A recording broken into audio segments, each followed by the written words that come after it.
and we're going to be learning about the Isra of RIBIS, not taking interest.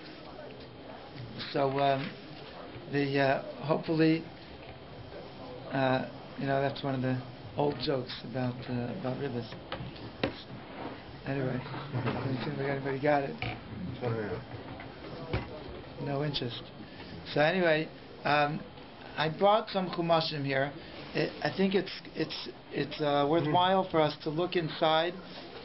There are 3 places in the Torah that I'm aware of that it speaks about briefly the Isra of RIBIS, and the Torah uses 2 different lashonos for the Isra of RIBIS. One is neshech and one is tarbis. It's actually 2 separate lavim. The Gemara explains that these 2 lavim just overlap with each other. These 2 prohibitions of neshech and tarbis, there's actually no case that's included in one and not included in the other. First, let's see a couple of psukim, and then maybe we'll dwell on that point for a minute. Okay. So if you look in this week's parasha, page 364, Parashas Bahar, it's Parak Chafei Pasuk Lamed Hey. So the pasuk says that when your brother becomes poor, v'chi yamuch achicha u'mata yada imach, so you can help him out. So what do? V'chzakta by, you strengthen him. Ger v'taishav, whether he's a ger or a taishav, v'chai imach, and you sustain him, that he should live with you. Al tikach me'itai neshech v'tarbis. Now pasuk lamed vav says, don't take from him neshech. Neshech literally means something that bites. We'll see in a minute in Rashi why ribis is something that bites. But neshech means you can't take from him interest. V'tarbis, and tarbis means something that you're increasing, like you lent him $20 and you're taking back $25. So you're increasing, you're making money off of it. V'yareisa me'elekecha, and you should have fear of your God. V'chei achicha imach, and your brother should live with you. And then there's another pasuk right after this. The pasuk says, the first pasuk didn't say what it's speaking about, just said don't take from him neshech. This pasuk says it's talking about kesef, about money. Don't lend him your money with neshech in the time of the halva. When you give the loan, you can't give it to him with the condition that it's with the charge of interest. And if you give food, even if it's not money, you're lending a certain amount of food, a food item, you can't give it b'marbis, you can't give back a saw and take back more than a saw. Take back a saw v'chetzi, saw and a half. Okay, so it includes both kesef and ochel. Now, there's one more pasuk here to this parsha. The pasuk says, Ani Hashem Elokeichem asher yitzias eschem me'eretz Mitzrayim. I am Hashem, your God, that took you out of Mitzrayim.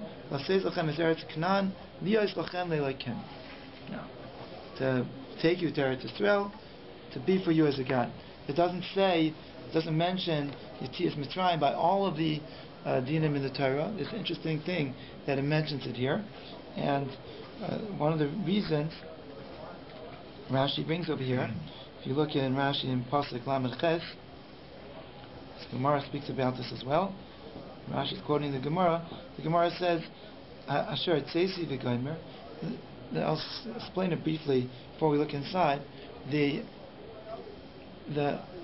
person has a way to fool somebody and charge him ribis. Why? Because he could say, this is not my money that I'm lending you. I am just an agent, and the money doesn't belong to me. It belongs to a Gentile. And he can lend you his money with ribis, and I can even be the agent for the loan. So if you want a loan, I'll give you a loan, but it's not my money, it's Gentile money, and you're going to have to pay ribis. And if you agree, fine. But Hashem knows the truth. Hashem knows, is this your money? It's Jewish money, and therefore you can't charge ribis. Or this money really isn't yours, it really belongs to a Gentile, and therefore you're not doing anything wrong by charging your fellow Jew ribis with this money. This is not your money. Okay. Now, how does that come into bringing Yetzias Mitzrayim into the picture? So let's look at Rashi Pasuk Lamed Ches. Shaitzesi v'Gomer. V'Ivchanti bein Bechor l'she'enai Bechor. Hashem says, when at the time of Machas Bechoros, at the time of Yetzias Mitzrayim, I discerned between who was a Bechor and who was not a Bechor. How is that so? Because you could have one woman that had 10 children, and all 10 children died because they were from 10 different men, and from each one of these men it was their first child. So was the father's Bechor. Who knows that other than HaKadosh Baruch Hu? So it could be even the mother herself didn't even know that it was the man's first child. I don't know. But HaKadosh Baruch Hu knows the Nestaros. He knows what's in the... He knows the truth even when it's not revealed. And therefore, by mentioning Yetzias Mitzrayim, that's the way, the paradigm of Hashem knowing what's in your heart. Afani Yodeya v'nifra min hamal v'mois liYisrael v'ribis v'omer shel nachrihim. I also know and will punish the one who lends with ribis and claims that the money belongs to a Gentile. Okay, so that's why this is something which a person involves another person, and a person on the outside could say, "Oh, I'm clean, I didn't do anything wrong." But as Baruch Hu says, even though you present yourself as a tzaddik, but I know the truth. So the fact that the process specifically singles out kesef and ochel, yes, does it mean everything else? Okay, that's a good question. Does it mean only kesef and ochel? Let's say you're lending him building blocks. Wood for heating. He ran out of wood for heating a stove. Okay? Right. So I'm lending him mine. He's going to give back, 2 or 3 more logs more. Okay. So it happens to be that I know the answer to this question. Okay. Most questions about Ribbis I don't know the answer yet, because we are in the Kollel are starting to learn Ribbis this month. That's what we're learning, and so I'm a student of Ribbis. But this question, there is a pasuk later on in Parshas Kiseitze, and there the pasuk actually, if we could turn Sefer Devarim, I think it's Perek Chaf. Let me see in a second. Chaf.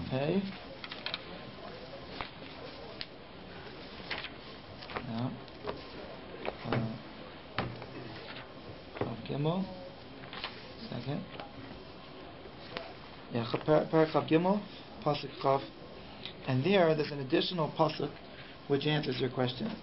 The pasuk says, "Lo yisashich le'achicha neshef kesef." I'm not translating this yet. Wait a second. Lo yisashich le'achicha neshef kesef. So it says kesef. Neshef eichel, and then the pasuk adds neshef kol davar asher yishach. Anything. So now in this pasuk, it includes any matter. Okay, and like even something that's not food, even something that's not money. I didn't learn the Gemara about this yet, but the Ramban explains. It could be it's back from the Gemara. The Gemara said the Ramban explains that money, currency, is something that you is used for trade and for purchasing. Maybe you would have thought that that's the main thing that was included in the prohibition, something that you do most transactions with. And you may have thought that food, where you're taking, you're actually not just taking something of more greater monetary value, but the item you gave, you're taking more of something that's intrinsic value, you're taking back more of it. You gave a saw of fruit, of peiros, taking back a saw of a chetzi. So you would have thought that that's the problem. But maybe not by other objects besides food, because food is the thing that is the main sustenance of a person. So even other objects as well are included. I guess that's the answer. It includes everything. Why would they leave it out the first time? I don't know the answer to it. Okay, I have to look into that. That's a good question. Now, the Gemara explains that. The Bechor goes actually to the father to the mother. Because I know the Pidyon of Ben, if somebody... Right, that needs to be also from the mother. Yeah, right. That's Pederechem. Yes. Yeah, so this it could be it went by both, but it also went by the father. So it was the lashon of the Chazal is aniyu shevchanti ben tipa shavachar letipa sheina shavachar. It goes in that sense. If the person was only a bachar from the father, he would still die in makas bacharis. Okay, so the Gemara explains that the pasuk in Devarim is speaking about the lobeh, the borrower. So, and this is something unusual, that not only the one who's charging RIBIS is being over the avera of taking interest, but even the one who lends the money the one who borrows the money, and he agrees to this and he pays the RIBIS, he's also being over a lav in the Torah. And this is the lav in Parshas Kisleitei, that when it says Lo Yisashich La'achicha, Rashi says, and grammatically, Rashi in the Gemara, Rashi also brings Azhar L'Loive, Shal Yitin Ribis L'Malve, that Rashi says grammatically, if it was talking about the lender, it should have said Lo Yisishach. That would mean that you're biting him. But Lo Yisashich means that, don't be bitten to your brother. Don't allow yourself to be the borrower of who has to pay the interest. That's also prohibited. Interesting. Okay, we're going to get to explain that soon. Why also the lova is included in this. There is no lav in the Torah. Don't be stolen from. Okay. Now that could be it's more out of your control. Right? So it's not really up to the one who's stolen from whether he's going to be stolen from or not. Right? But the would have known that you're not allowed to borrow on RIBIS by reason of lifnei iver. Okay, that's a good point. So now, if it would have been prohibited anyway because of lifnei iver, meaning to say, you can't borrow from somebody, you can't do something that's causing somebody to transgress. So if the lender will be transgressing through giving you a loan, so how could you have borrowed it in the first place? Yes, it's a good question. I don't know the answer, but one thing we do know is that there's an additional law. In other words, besides the problem of causing somebody else to sin, the Torah is giving a law on the borrower himself that he's also violating the Isser intrinsically of RIBIS. He's one of the I don't know what you call it, cohorts in the crime. Yeah. So it's fascinating. So I always thought it was almost like a sin of oppressing your fellow Yid, but it's almost like the Avodah Zarah thing. Like nobody should do it. Nobody should get near it. It's like it's a pagan ritual, and we stay away from it. Well, in other words, you're saying even the victim is considered at fault over here. Right. I mean, that's a fascinating. Right. But I don't know if it's because it's pagan or because that's an example. It is distancing ourselves from it, and the lashon of the pasuk is L'isashich lachicha. Don't become like bait, like don't become bait to get bitten by your brother. You can't allow that.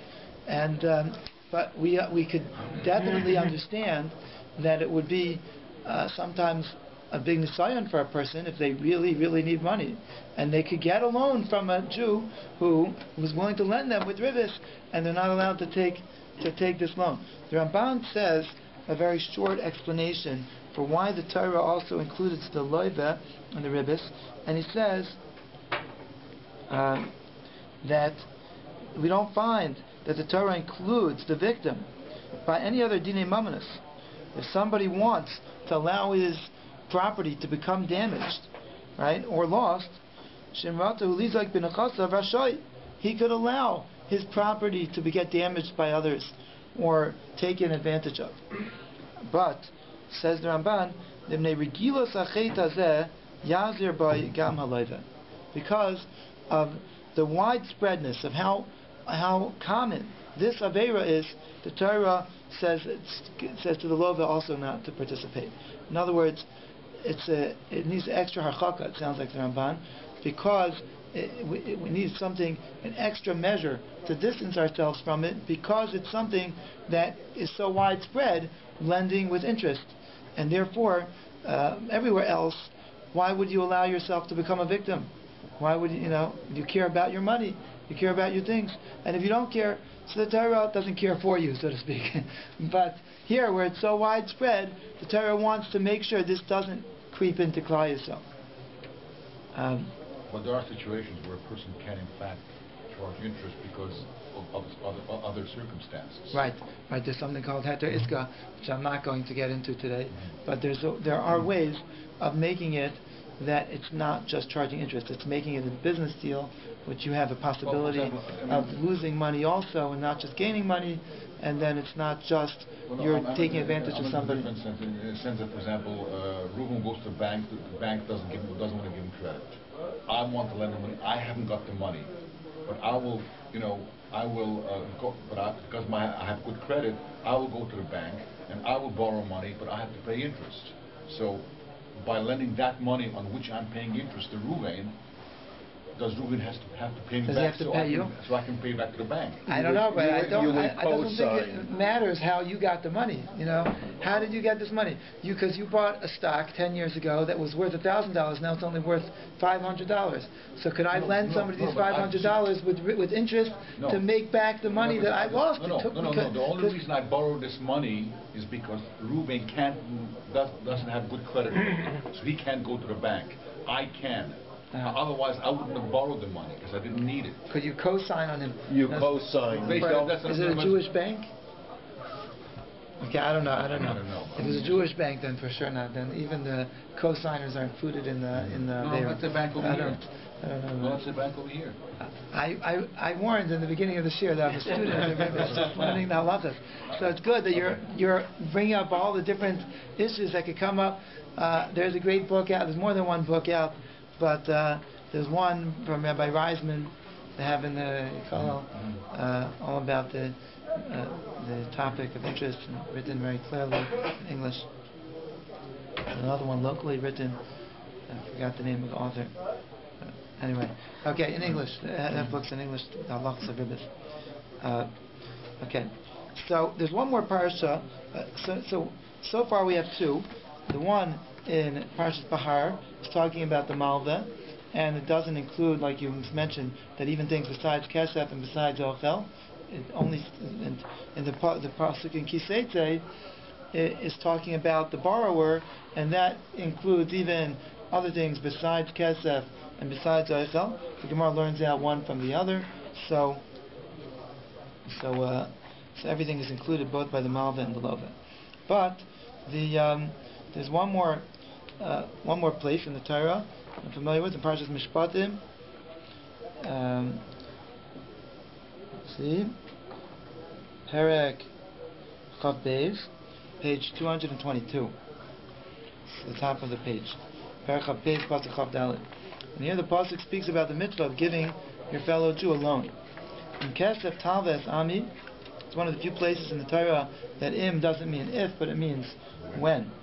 Okay, very good. In Kesef Talves Ami, if you lend somebody money in your as Ami, my people, Esa'ani Imach, the poor man who's with you, Laisia like Yunaisha. Don't be to him like a collector, to pressure him, which means if you know that he doesn't have money, then you can't go and pressure and embarrass him, and you know it's not going to make a difference anyway. He doesn't have the money to pay you now, and don't bring it up to him. So it says in this pasuk briefly, don't put on him neshech. Okay. Targum says, don't put on him a bite, a wound. Okay. So we look at Rashi here. Rashi explains why it's called neshech. It's in pasuk Chav Dalet, about the 10th line down from the top. At the end, the last word on the line says neshech. Neshech is ribis. Why is it ribis? Shukin eshichas nachash. It's like a snake bite. How is interest like a snake bite? Shenachash noishech chabura ketana b'ragloi. A snake bites a very small bite on a person's foot. Doesn't look so harmful because just a small bite on his foot. Ve'enei margish, and the person hardly even feels the pain. Upisaim hu mivatvets, and then quickly it spreads and blows up, v'noifeach, and it swells, ad kad kadai, till his whole body becomes swollen from the snake bite. Kach ribis, einei margish, ve'enei nizgar, ve'enei nikar. The same thing with ribis. It's a small amount of interest every month, or every however it's charged per month or per however time, and each interval of a fee for interest is a small amount, so he doesn't feel it. He says, "Oh, it's one more month. Okay, it's another $5." Ve'enai nizkar, and he doesn't remember or it's not nikar. Acha ribis oile. It's not recognizable until it becomes an astronomical amount, and it goes up and up, until he loses a lot of money. So that's why it's like a snake bite. Because before he knows it, he's swimming in debt that he never imagined that he'd be in so much debt, but because it just keeps increasing and increasing and increasing, and since it's small increments, it creeps up on him. Okay, so this is the explanation why it's called Neshech. Now, I want to study with you Ramban that gets to the heart of the idea of ribis. The Ramban that I found about it is in Parshas Kiseitze. Okay, we're going to bring up. I don't think you're going to need the Chumash at this point. Some of the points of the Ramban and the questions, and it's pretty straightforward. Okay.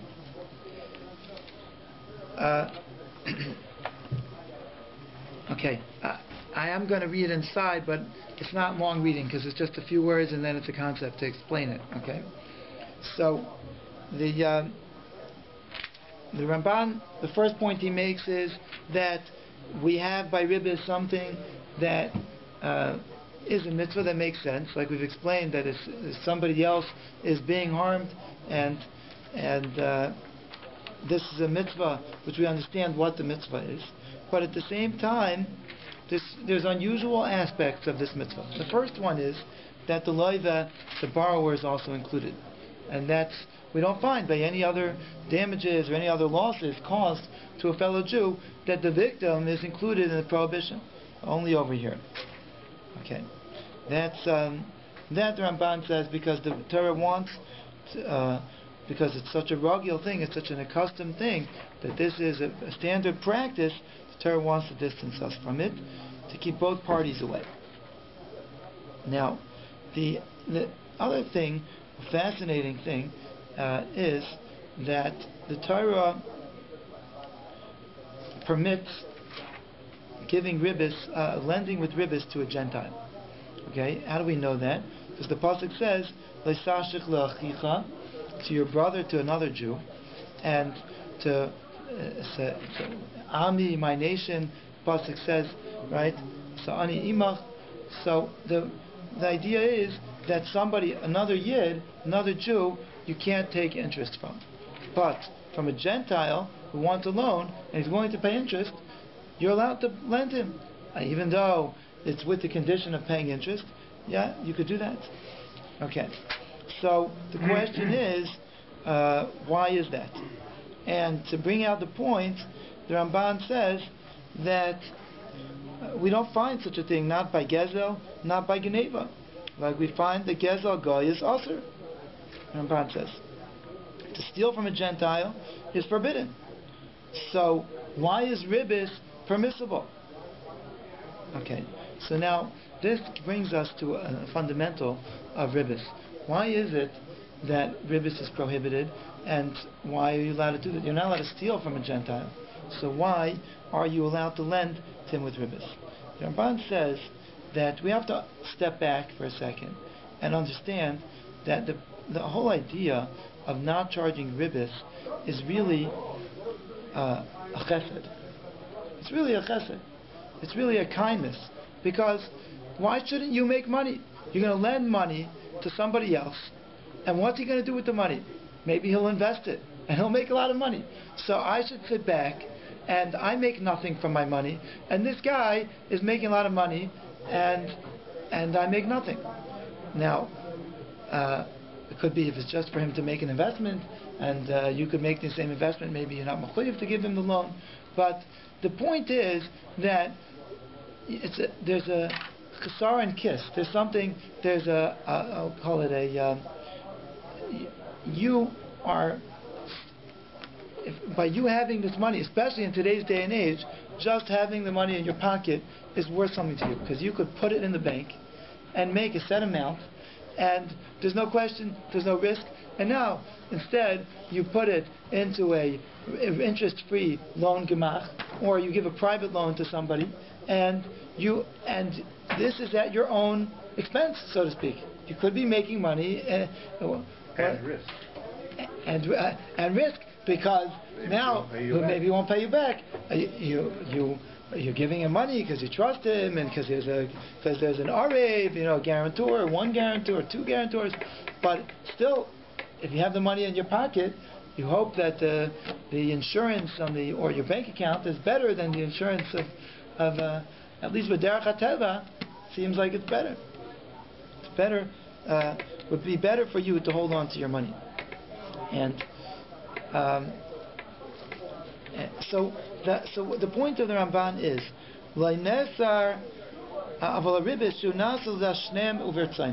this is a two-way agreement. I'm not forcing you to take this loan, and I didn't coerce you. You want it? Here, I'll lend you. It's done with the agreement of both of them. It really wouldn't be prohibited. The reason why it's prohibited is ela mitzad achva ve'achesed. It's like it's because he's your brother. It's because of chesed, because of a mitzvah of chesed, of doing chesed with another Jew. Like the Torah says, so it's in violation of the Torah is saying here that it's in violation of ahavta l'reacha kamaycha to take interest from another Jew. You wouldn't want somebody to do that to you. You can't do that to him. Why? He's willing, he's agreeing, but you can't do that because it's not b'havta l'reacha kamaycha. And that explains the difference between the Jew and the Gentile. Because for the Jew, he's closer to you, and you have this obligation to care for him and to help him out in a way that you don't have to do for any one that you're involved in business with. So for a Gentile, you don't have that same level of obligation that I have to, so to speak, suffer the loss of the productivity of my money in order to help somebody else out without charging them interest. Okay, that explains why the difference between a nachri and a yid. Now, this explains us something else also. The Torah says over here, the Torah says that if you don't charge RIBIS, you give a loan without RIBIS, you get a bracha. Kadosh Baruch Hu gives you a blessing of hatzlacha. So we don't find that the Torah gives brachas for abstaining from stealing, from theft, from damaging. So if RIBIS was something that was just like any other theft, any other damage that you're biting a person, so why do you get a bracha for this? The answer is because really it's a chesed, it's a rachamim, it's having mercy on somebody else that you're doing to lend somebody with RIBIS. So that's considered a tzedakah, an act of kindness for you, and that's why you get that bracha. Because really you're doing something that it's an act of tzedakah. Now, the Ramban is, if I understand correctly, it's not just the fact that you're lending him the money. You have to lend him the money. So now by lending him the money, you're doing a favor for him.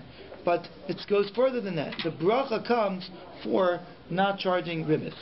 Because by not charging RIBIS, that's the completion of the act of the chesed of chesed. Now, this also will answer another question for us.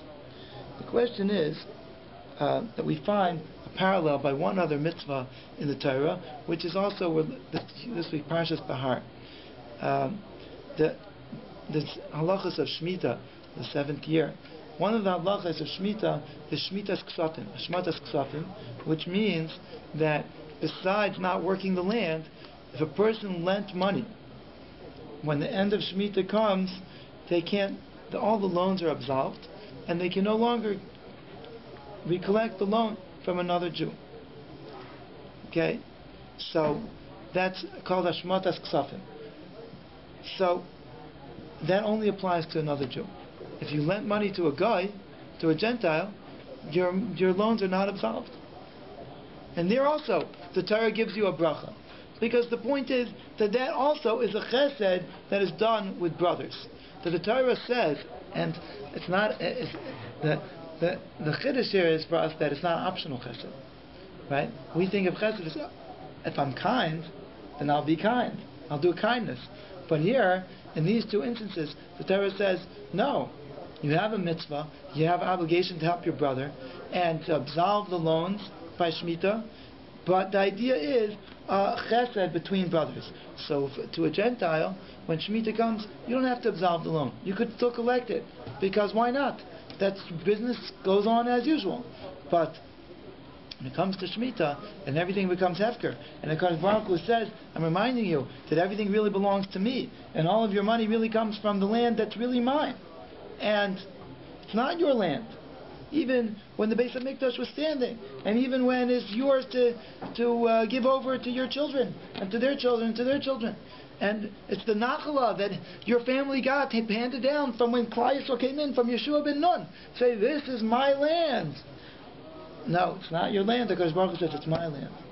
But, and whatever profits you get from it is really my profits. And I'm telling you that this is your brother, and don't collect the loan from him. So then you get also, the Torah gives you a bracha there as well. So this is the main part of the Ramban. The other part I mentioned already is that the Torah, why you need for kesef and for eichel and for other things, because of the different chiddush in each one. That kesef is something that everyone buys, purchases things with money, and food is something that a person's main sustenance is from, and but by other things that a person might think that I could lend him this amount of bricks, this amount of whatever, and I'll get back double the amount. How so? Because it went up in price. So now if it was worth $100 when I lent it to him, now the price of bricks went down, let's say, and now it costs $100 to get 200 bricks. So I'll take back 200 from him. They can't do that because you only lent him 100 bricks. Yeah, but he's also only paying back 100 bricks. The fact that the price went up doesn't make a difference. In other words, it was a brick for a brick, not money. But you might say that I'm permitted to take back 200 bricks now, because even though I lent him bricks, but okay, like I said, the halachas of this it could depend on the conditions that you made up and exactly how the loan was given, and there are ways to do business without having the losses and do it al pi halacha. The person's business involves something of charging interest or something like this. Late fees, and there are many cases where it could come up with, how could you not charge a late fee if the person's not going to pay on time? So, but then charging a late fee maybe is that RIBIS, because what are you charging extra for? Because he had more time to pay. So is that a loan? Because now he had the money for longer, so now you're charging him more. Is that what's going on? Is it just a fine? So there's halachas about many different aspects of how to look at it. There is a story that I read last night that a person who was a shaykhet, he came to Rabbi Yisrael Salanter, and Rabbi Yisrael Salanter was very known to be very careful and meticulous about monetary laws. So So anyway, the Shaykhet came to him. He said he doesn't want to be a Shaykhet anymore. Why? Because he's too nervous that he's not going to shecht properly, and then people are going to be over Yisurim. They're not going to be eating kosher. Because if he shechts and he makes a mistake in the shchita, or maybe the knife wasn't checked properly, or maybe something went wrong and he didn't do a smooth enough cut, or whatever it was, so then things could go wrong, and it could be treif, and it could be a nevela, and he's going to be machshel people, going to be eating not kosher because of him. So Yisrael said to him, so what do you want to do instead?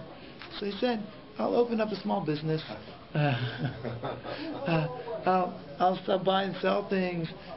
So Yisrael said, and you think there's less than Surim involved? You know how many Surim deraisa there could be involved in business, in monetary matters? You think that it's less tricky over there? Now, there's only one thing that could go wrong. Okay? Either one love. You can't eat nevela. So that's not as risky as being involved in business where kama yisurim that a person could be over of gezel and no and ribis and so on, which are discussed in this week's parsha. So, okay, I want to end off the last few minutes with a piece about idea completing this yesod from the Ramban from Rav Chaim Shmulevitz and Sichos Musar. And the yesod that we've seen until now is that the foundation of the prohibition of taking ribis is actually doing chesed with another Jew.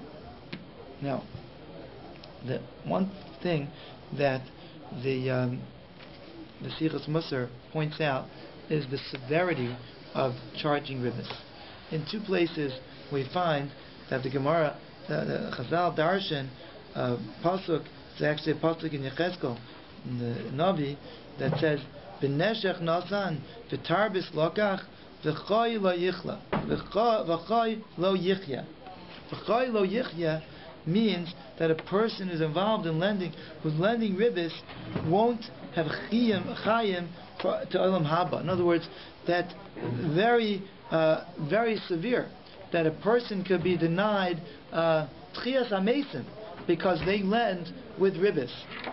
The resurrection of the dead won't be for him if he lent with ribis. Very, very scary.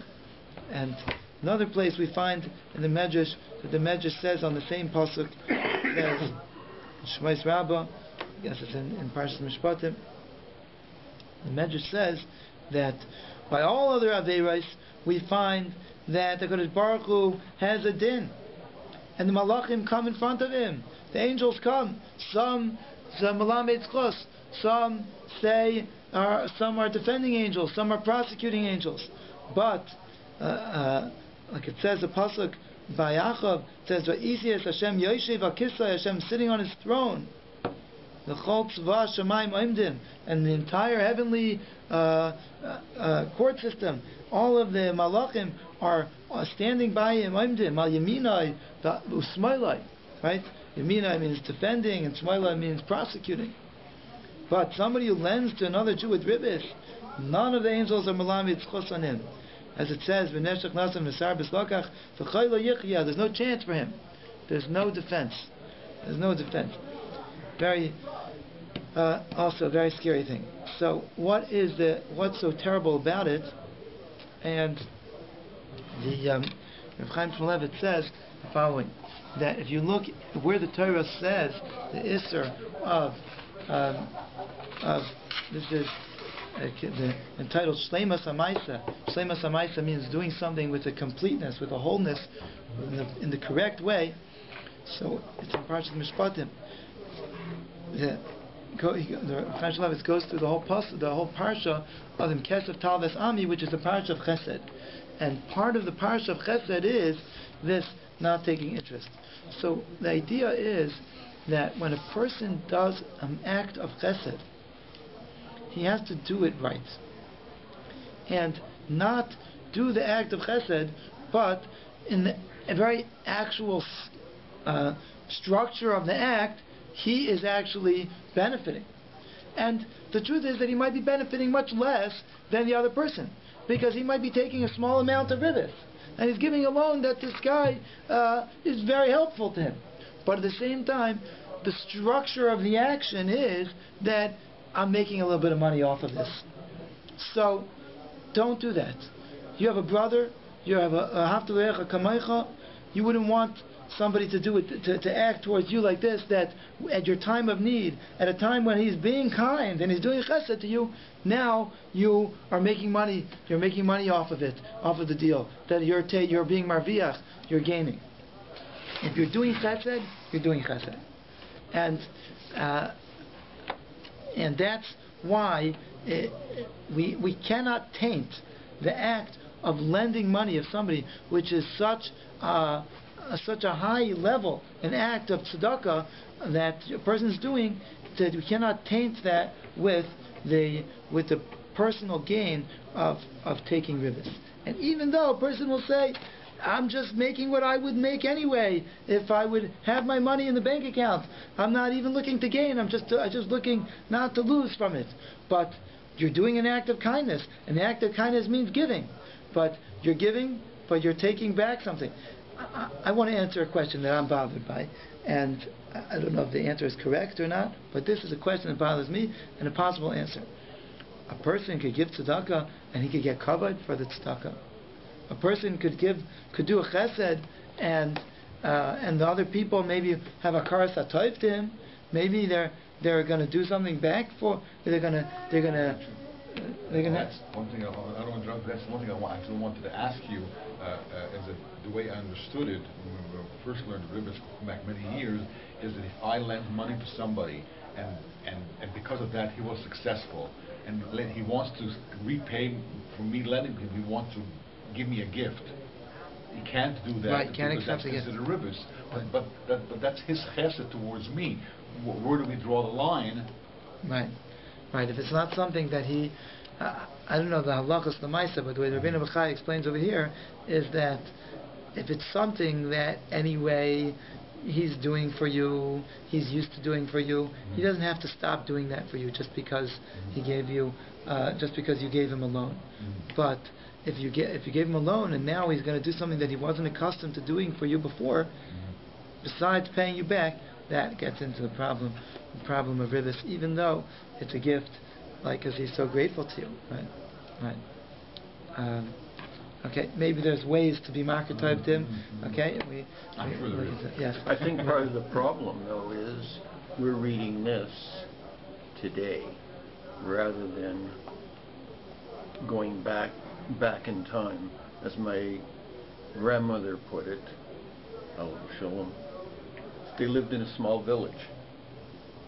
Either everybody helped themselves, or you didn't. It wasn't a choice of. It was like, were you observant? Of course you were, or else you were out of it. Right. Yeah. This is not saying that if we don't have the money, that we're mechuyev to give the loan at our own expense if we don't have the money to give it. But when you are giving a loan, the Torah is saying that you have to do it in a pristine, pure act of chesed. So what about the fact that you could get covered? You could be mispalel that my son should have a refuah shalema, chas v'shalom, or that my daughter should get a shidduch, or something. I'm giving tzedakah. That's not prohibited.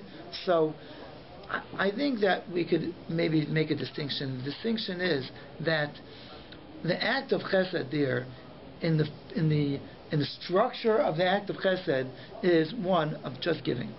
Now you're asking HaKadosh Baruch Hu that you want the schus and the merit of tzedakah to stand by you. That doesn't change the structure of the act of doing the chesed.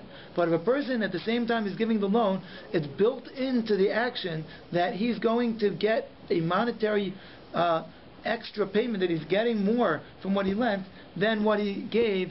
That is taking this act of chesed and turning it into what is intrinsically an act of chesed, into an act of also getting a revach for ourselves. So let me just bring out this point, and then we'll take your question. There's two prohibitions. One is alav, like we started with, neshech, and the one is tarbis. What's the difference between them? The Gemara says that in actuality there is no difference because every case of neshech is tarbis and every case of tarbis is neshech. But let's just bring this point out. What neshech means that you're taking from somebody else. Okay, you're causing him a chsar and mammon. You're biting him, right? You're causing him that he's losing. Tarbis means that you're gaining. You're taking back more than you gave. Okay, now the Gemara searches for a case where maybe you could be gaining even though he's not losing. Maybe he could be losing even though you're not gaining. In the end, the Gemara doesn't find such a case, and therefore both of these prohibitions coincide. But there are two separate lavim. So says Rav Chaim Shmulevitz, if you look at the Havamina of this Gemara, and it's really even a maskana because there's a separate lav for tarbis besides for neshech, what the Torah is saying is that even theoretically, if there was no neshech involved, even if it wasn't somebody else losing and being bitten, if you're giving and you're gaining, you're taking back, you're getting a tarbis, you're getting more than what you gave. You gave this amount, and you're gaining because you're getting back plus. That itself is a prohibition that is very, very severe because you're tainting the act of chesed of when you're giving, you're gaining. And there's two different facets of this. Each one the Torah is answering, the tarbis facet and the neshech facet. The one that you're gaining through your act of chesed and making it into a profitable interaction. And second of all, that you are causing a neshech to somebody like a snake bite that you're causing him a chsar mammon, putting him in a difficult situation, losing something that he didn't take.